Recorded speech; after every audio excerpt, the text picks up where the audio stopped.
Guys, welcome to my YouTube channel. At papakita ko po sa inyo ang aking motorized bike na binuo ko po sa loob ng isang linggo. So, ang aking motorized bike ay pang-apat ko na sa binuong motorized bike. So, papakita ito pong aking palang bike ay naka-rimset na. Yan. So, ang tangke po ng aking bike ay nasa 4 liter. Ayan po, 4 liter na. 4 liter po yan. Tapos po, ang ating makina ay BT 100. So, yung pong ating carburetor na ginamit ay pang XRM. Dahil po yung original na carburetor para dito ay madali po siyang mamatay-matay po kasi yan dahil po kulang sa hangin. Hindi po katulad ng pang motor. So, natitimpla niya yung hangin. Yan, ng motor. So, medyo lumakas siya at gumanda yung performance ng engine. So, yung ginamit ko po din kanina palang kadena ay pang Wave 110. Ayun pong Wave 1, mas matibay ba ang kadenang Wave 110 kay kukumpara mo sa default. Kasi ang default po na ay mahinang klase po din eh. Hindi man sa ano. So, in-upgrade ko na po siya.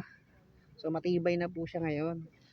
So, ito pong aking tensiometer ay homemade din. Ginawa ko din po. Yan. Kabilaan po aking tensiometer. Baba, tataas. So, naka-rimset na rin po ako. At ito po nga palang aking frame ay nilagyan ko ng shock kasi po masakit po sa puwet. So, ang ginamit ko pong shock ay pang XRM. Yan, pang XRM. Tapos meron na po siyang patungan ng U-box. Meron na po siyang toolbox para sa mga tools ko. Sakaling sila may magagamit na rin po akong tools. So, meron na po siyang speedometer. So, tumatakbo po nga pala. Testing ko po kanina, pumalo siya ng 50 km. So, medyo mabilis siya. So, ano na po siya, naka-trim ball. Ito po natin disc brake. Yan, naka-rim set, mulat huli. Ito po aking huna, wala pang preno yan. So, pero yun po ay lalagyan din po. Nakabang na. So, tinesting ko lang po. Pero, ang lalagay ko pong preno dito ay manual lang, cable type. Yan. May ilaw na rin siya. So, kung sakaling gabihin kayo, yan, may ilaw na siya. At kung sakaling liliko kayo, meron na siyang signal light. Yan. Naka-hazard po yun. Pwede patayin yung hazard. Yan.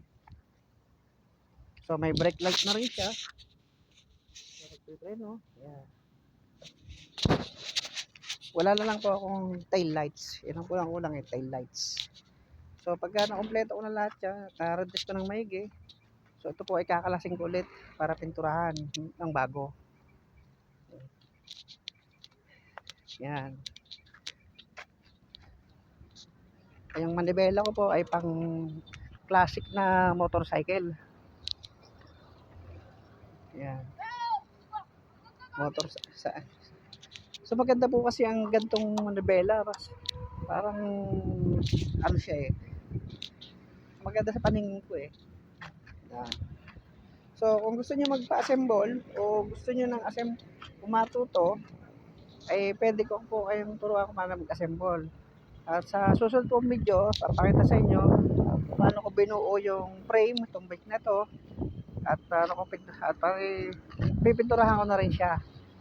So, pwede na rin siyang ilaban sa motor show. Sa itsura niya. Diba? Pwede na po ba? Diba? Yan. Maporma po ba?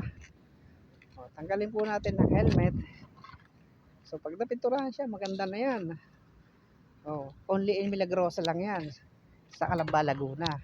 So, sige po, sa susunod ng video at i-upload ko naman ay paano ko ito binuo. Salamat po.